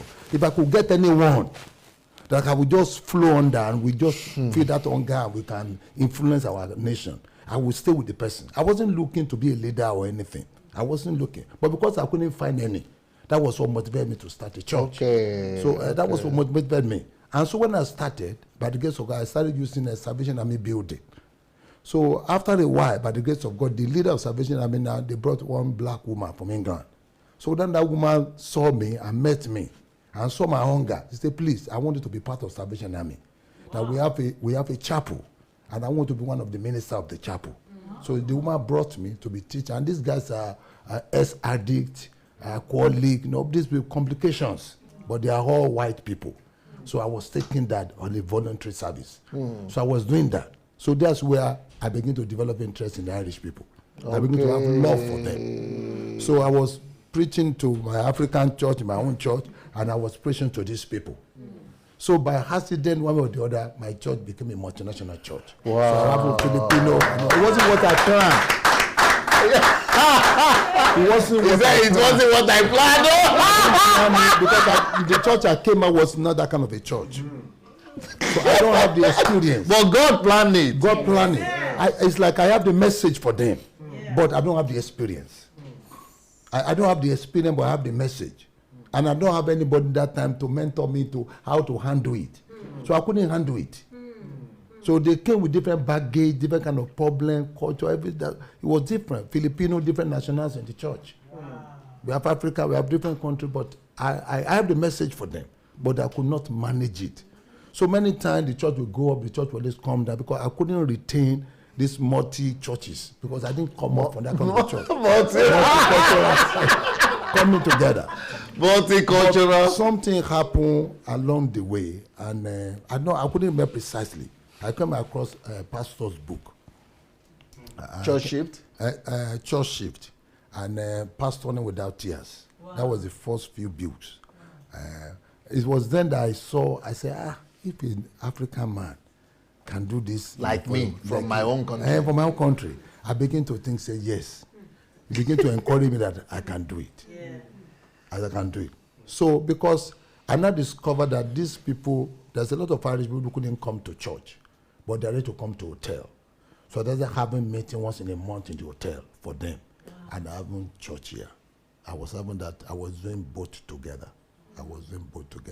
But still, because I didn't have adequate experience, but I just discovered that those books I was reading from Pastor, it was doing one thing to me, that it was giving me the stability I needed as a person. Okay. I was growing. And I was fueling my hunger. It was fueling my hunger. That's why I noticed something sad about you see the book, if you only been reading Pastor's book that he has written for the past 3-4 years, is quite different from the one of about 15 years ago. Yeah, It's a progression. So if you don't really read that way, you'll be balanced. You see, this recent one very good. It's very, you see, Very good. it's very relevant for now. But you may not have a good balance. Foundation. You may not have a good foundation. Because those books I read those times, it's different from what most people are reading now. Yes. It's a progression. You see, by the grace of God, you see, Pastor has been able to Pastor Natasha, customize could you the make message sure that we get the old without books to be here this week as compromising well? the principle. The old books, old You titles. see, he All of has them been here. able to customize the message without compromising the principle. You see, those books they read past 3-4 years, if that's all you read, you may be successful quite well, but you may not be strong. Okay, yeah. So because the earlier book Pastor talked about his prayer life, about the discipline and all those things. Yeah. Those are the things that really helped me those times. Those are the things that are really give me really fire at that time. Because it's very difficult to pastor people with those kind of background. Yeah. Alcoholic and all this thing, you know, they are never stable. Sometimes they will behave well, sometimes, you know, so I myself, I have emotional problems. It's very difficult to handle people like that. But through those early books, they give me those kind of stability. But the books now, you see, the problem I had was that I have so much zeal to the extent that my eyes was blind to certain things, like money. You know, my eyes was blind. I have no plan for money. I have no financial plan. I was just having zeal. And I think it's out of balance. So the recent books, that's why, like the first book, Money Will Make You Rich, that was the first pastor's book about money. I was surprised when I saw that book in a bookshop. I said, so this man can write about money, about finances. I was surprised when I saw it, and I mean, that was the first book. And it gave me a different direction. Because the church was doing well, but financially we are struggling.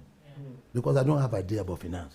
All I know is preaching, teaching, but I don't have any idea. So I will never even teach about finances in my church because I don't have the idea about it. I would rather invite someone to come and teach it, but I won't teach it because I don't have idea. You know, I may mention some few things like any pastor will say to pay your tithe, to give your offering and things like that, but I couldn't go into details about it. Like some of the things I begin to know now. So those are the things that has really shaped my Christianity. Now, concerning now coming here, you know, the nation Highland now is then from the Highland I came into about 20 years ago. It's a country with strong religious belief. They have strong values and principles. It's a very good country, very peaceful, very friendly, very loving country. But the kind of government Allah has been having for the past 4 years now is a different mentality taking the country in a different direction. Especially after the economy collapse. Yes, sir. We are taking the country in a complete different direction. They hate anything God now. You can't believe a country have involved in so much missionaries and all these things. They hate anything God now. That even to the extent that when the last Pope came, the Prime Minister went to meet the Pope. He said, we are not into all these things. That we are all this religion, you know. He told the Pope quite well. So there's a lot of things that is happening. We had the election on gay. Gay is legalized, abortion is legalized. About less than 2 weeks ago, Gay is legalized in Ireland. And abortion is legalized. Blasphemy is legalized. To blaspheme the name of God is legalized last week. So because of the direction to which they are going, and Pastor said something here. He said, if you begin to see certain trend, because it doesn't affect you directly, it's a problem that is waiting for you. Yes. So I know a big problem is waiting for the church. So I know a persecution is coming. Because already they set up a body now that is going to be looking to everything we do as a church. So every year we have to report to them. The thing we do, we have to send them a statement of account. How we spend our money, how much money that comes to the church, how we give to you, and everything we do. So they set up a body to do. We don't have that in Ireland before. But in the last 2-3 years, now they set up a body. So from what Pastor was saying, I could see that a problem is coming ahead of us. I've told my church members, preparing them that there's a persecution is coming, but we need to take advantage of it. We shouldn't wait for persecution to take advantage of us. So it's one of the things that motivated me. And also, you see, my wife has been a fan of Pastor for a very long time. And she's the one following the Facebook. I don't usually sit down to, I rather read Pastor's book and listen to his messages.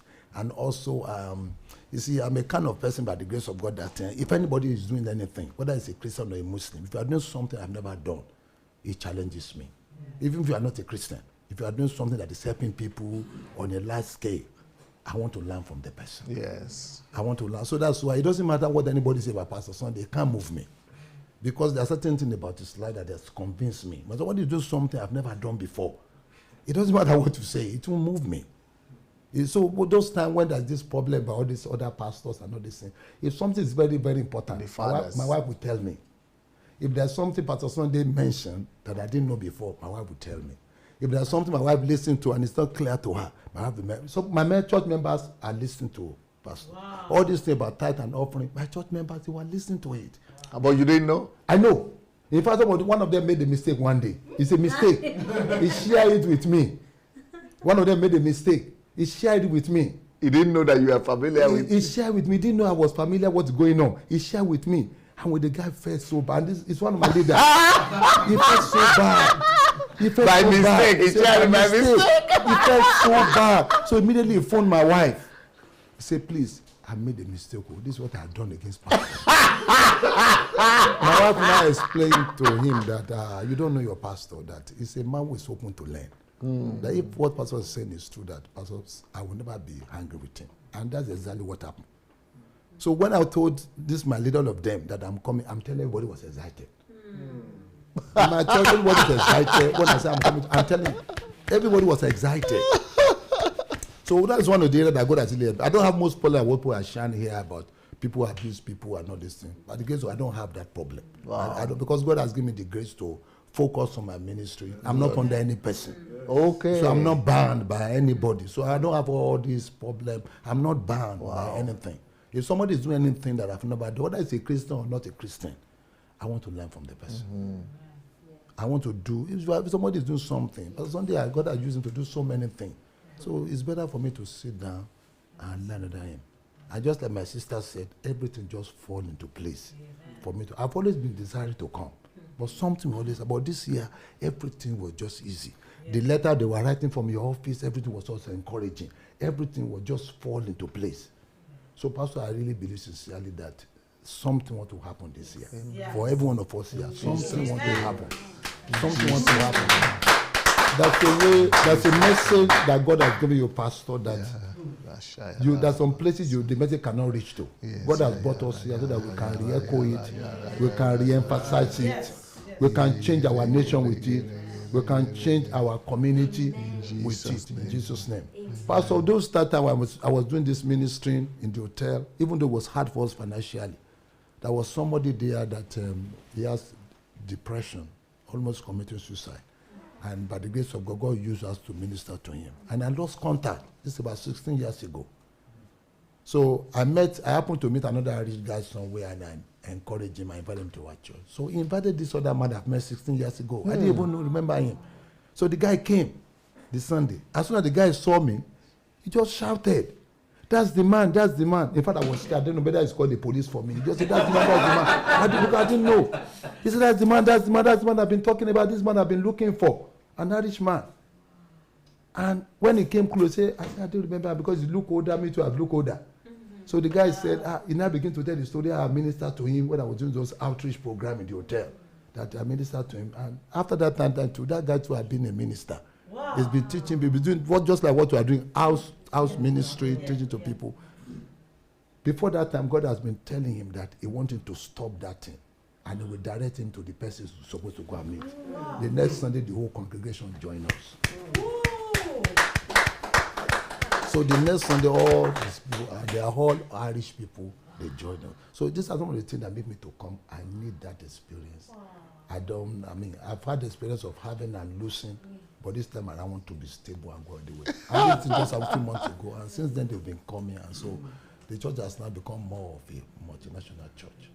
So that's why I come there. I want to learn. That's why I get this book. Pastor wrote this book for my country. This book was probably written for Ireland. So it's for Ireland. Somebody came to Ireland like me, a foreigner, and he changed the history of that country. So if somebody has been there, and Pastor is not even one of us, and he can write something about the book that some of us don't even know the history of the place. So it's what Pastor has put in this book. So I will encourage everybody in Ireland listening to me. We all need to get this book. The title is How to Transform a Nation Through the Power of Faith. So they just gave it to me a few minutes ago. So I will encourage everybody. What's the name of your ministry? Because some people the name of our ministry is Transfiguration Christian Center, TCC. Wow. They all know me in Ireland as Pastor Sam Uluadari. Okay. So please, I will encourage you. If you do this, you can contact me and I will link you to how to get it. We all need it in Ireland. This is going to help us to put it out. Thank you so much. Ben, the gentle giant.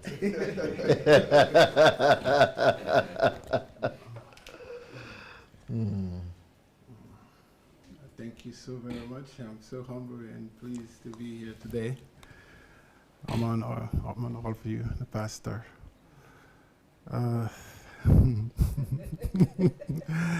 Actually, I met the pastor, 9 years ago in a small gathering in Maryland. Maryland. Yes.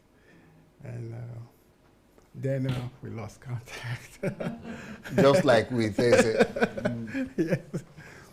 It's amazing because I recall that I bought some books. The first book that I bought was the How to Make a Successful Marriage Work. Yeah. At the time, I was still married. But then I don't think I ever read the book. Yes.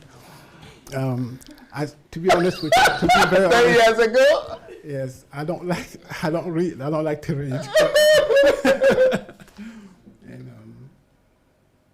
You have 5 books to read in 5 days. but it's amazing because last year this time I reconnected with the pastor, and I read mostly audiobooks, and that's what really. Closer now. Most of the book of the pastor I read is on audios. I have He has a device that he uses yes, to translate. Yeah, to translate. Yeah, into audio. audio. My books to audio. because Yeah, so that's how he reads the books. So, but the device is just you read a few chapters and it will stop you and you will relaunch it again to read. Yes, but there's one series that the doctor put out. It's about 2-3 weeks work that he did on financial something, but it took me about 3-4 days, 8 hours, 7-8 hours a day to just go through that. The work has been just amazing. I'm here to learn really, and I've been sharing the work to friends and family, relatives, and just like what I'm getting is just that pastor said, if you're doing something in life, it's just for yourself and your family, is too little. And I believe that, it's through really putting it out, sharing with everyone. I have a lot of work. I'm a work in progress. So I'm here to learn. So please forgive me. I don't talk a lot, but hopefully after this, I'm coming back and I'll be getting more Confidence. Thank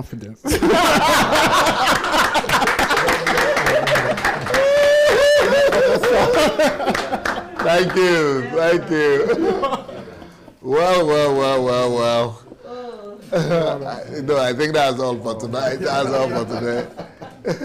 Thank you so very much. Who is there? Is that you? Yeah. So what we're going to do, what's the plan for tomorrow? We're going to church. Okay, we're all going to church tomorrow. Like I said, tomorrow, in Kyiv here, we have 45 churches in Kyiv region, 60 churches.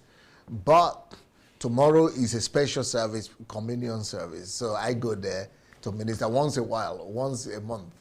Because I've surrendered the church to all local church, local Ukrainians.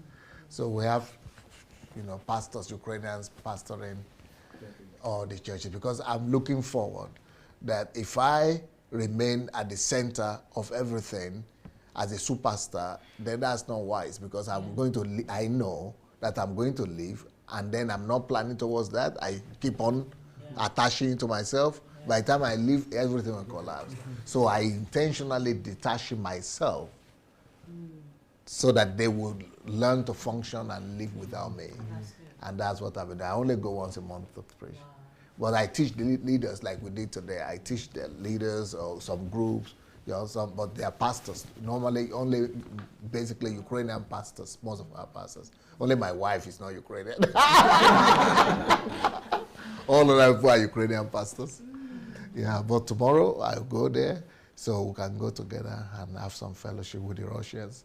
It's going to be in Russian language, but there will be interpretation. Yeah. I think you will leave here by 11:30, maybe. Somebody will tell you. Yeah, but not quite early. You will rest in the morning. And yeah, so tomorrow I'm not going to be doing introduction. I know more people are coming tomorrow, but we are not doing introduction tomorrow. We've done that today. So tomorrow I'm going to be answering questions. Because it's good that I answer questions now before the HMT. Because when the HMT starts proper, it's going to be the topic of the HMT. Yeah. So before that, I'm going to be answering the various questions that you may have.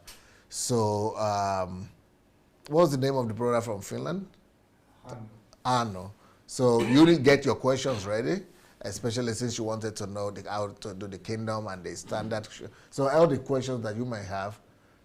Tomorrow, though, because we are going to be in the church, so that's going to take a whole day out. So, but we'll still meet like in the evening, like today, and then I'll be. If you could get the questions ready, just be fast with it, ask the questions, and we'll be answering the questions. Then from Monday, conversion is starting. Conversion is starting. But I'm so encouraged by all your stories and all your testimonies. But I'm also sad because I'm just looking and seeing how deprived our people have been. It means that the whole Nigeria, all Africa, the whole Africa is deprived. So can you imagine if they had all been taught these same things that I've been teaching, and that's why I'm writing. You see, God kept me here. Okay, yesterday. Oh, did anybody hear the testimony today? You saw the lawyer? We had that meeting. Okay, there was a young man, lawyer in suit. He's a lawyer. He went to the court where the same court where I'm having a case.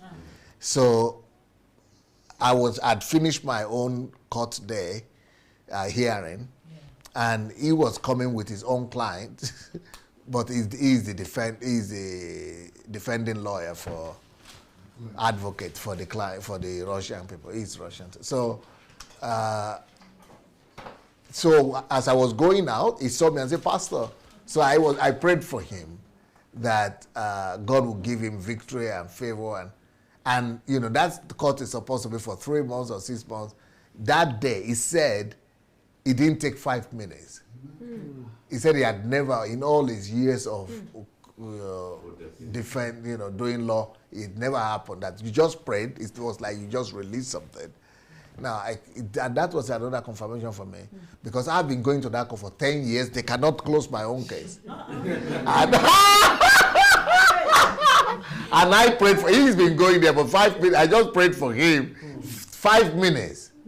Something that was supposed to be for months just got resolved. He said, "Pastor, your prayer what happened? What did you do?" I said, how I wish I could do it for myself. But immediately he said that, "What did you do?" I know that, okay, now this is another confirmation that my staying back here is totally God. Yes. And God is using that as a sign for me to know that, no problem. You see, I answer your prayer right now, but I'm keeping you because it's probably not yet just time yet for me to go to the mix in Nigeria. And maybe I've not given enough out yet. Because if I had gone, I would not be doing all this, So, it just is a testimony to me that is still yet another sign that God is keeping me here for His own purposes. And but I did a video recently. I call it my explanation or whatever, something explanation. I said, maybe you didn't say it, where I was talking about how I understand the reason why God is keeping me here. And I have a premonition that by next year, probably, maybe this will be the last HMT. Who knows? But we plan to have another one in January. I think we will still be able to have the one in January for sure. But maybe April, maybe not. So, but I just have a premonition that it could be next year. And then people who didn't make it, they are late. They'll come to Nigeria. They have to be coming to Nigeria. They'll be coming to Nigeria. They'll be coming to Nigeria, yeah. But I will have time. I will be focusing on Nigerians that time, not the diaspora, only on the people on ground. But when I'm hearing your stories, it's like what is written in Isaiah 42. These people have been deprived. They've been, they've been ripped. They've been, and nobody is saying give back. Yeah, nobody is saying restore, give back. And that's why we're here, and that's why I must go back to Africa. I've prayed to God for 20 years that God give me the grace to be able to go back to Africa to do at least a fragment or a fraction of what you have helped me to do to these Ukrainian people, to this nation. Let me be able to do at least something for my country. And I think God will give me that opportunity. Amen. If He does, I've said it many times, I've told as many people as would like to hear that I only need 10 years. What all those politicians are struggling to do, you see, we are going to fix it. We were talking about Africa you were telling us the story that before you left US, that you were watching that program we did on Africa, building a new Africa, and that you are so inspired, right?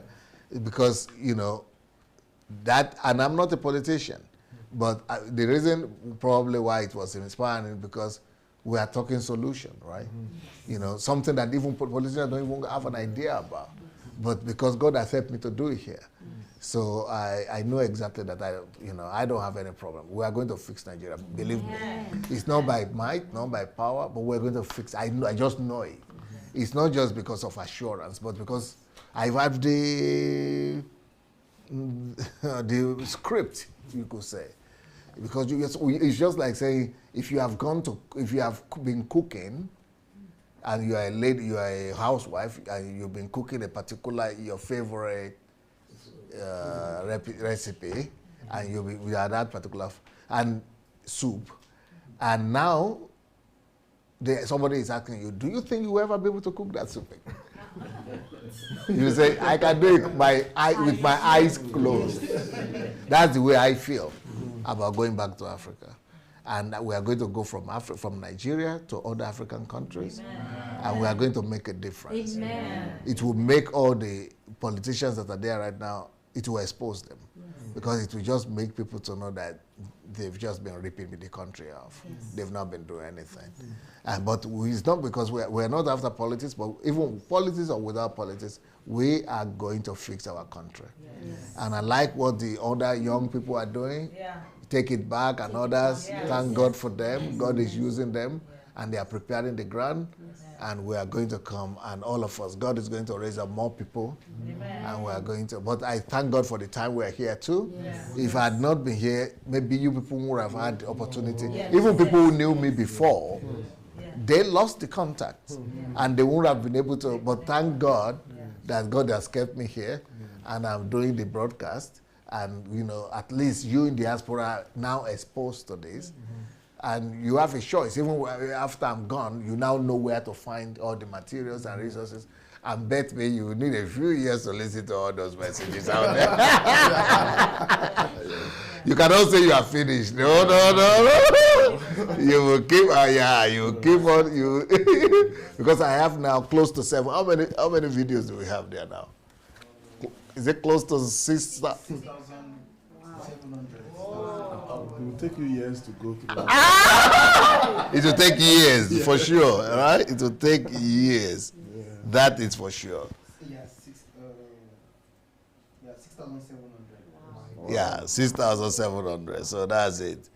And if you listen every day to one, that's like 365.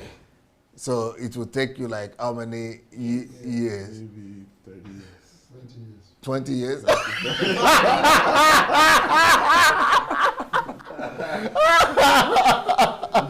That's if you listen to one every day. So you are saved. You are covered. You have what to work on. Well, thank you so much, everybody. And we'll finish it now. And we want to say thank you so much, everyone that's watching us. This is Prelude, Part 2 to HMT History Makers that's starting on Monday. We are going to have Part 3 tomorrow, I guess. Or maybe we'll call it something else. But go and share the message, everyone. Share. And I guess it's too late for anybody to fly in and join us now. I'm sure some people are tempted to think that when they are hearing people's story. But we started on Monday. I don't think everybody can make it still. But you can go and join the mentorship class. And the way to join the mentorship class is to go to sundayadelajablog.com/mentorship. That is my blog, sundayadelajablog.com/mentorship. That is www.sundayadelajablog.com/mentorship. And for those of you who want to read these books that they've been talking about, my books are available on Kindle Unlimited for free. You can go and read them. But if you want to buy, you can also buy on Amazon. But you can also buy them in bulk at a cheaper rate, cheaper than Amazon rate, if you write to my office, which is dssbooks@gmail.com. dssbooks@gmail.com. For those of you who want to be receiving our messages and you want us to be sending them to you, to your WhatsApp number. If you had sent it before and you have not been receiving, send it again. Keep on sending your number until we get to we will begin to send them to you. So our number is, that's where you should send your number to. You send it to our WhatsApp number. And our WhatsApp number is +38 596, +38 098, +38 098 596 3838. So +38 098 596 3838. So you could also send us the numbers of your friends and family members wherever they are if you want them to be receiving our messages. I Pastor Natasha Nizabute poetim knigam как я говорю разделять их на дня уже ждут. Эти книги, помните, как мы говорили? Короче, солено вы потом решат. Солено. So that's it, I guess that's it for now. If you want to still come and visit, like yesterday I got a letter, somebody didn't make it for HMT, they want to come next week. Okay, only there will be the week after the HMT. Well, you are late for the HMT, but you can still come and visit. I am here under house arrest, so I will not disappear. I will be here. One thing that is sure is that I will be here. I will be here in the country, so you can come and visit us at any time. Just write to guest@godembassy.org. If you want to come for the next HMT, you could begin to write now and write to hmt@godembassy.org. Well, from all of us here, God bless. God bless.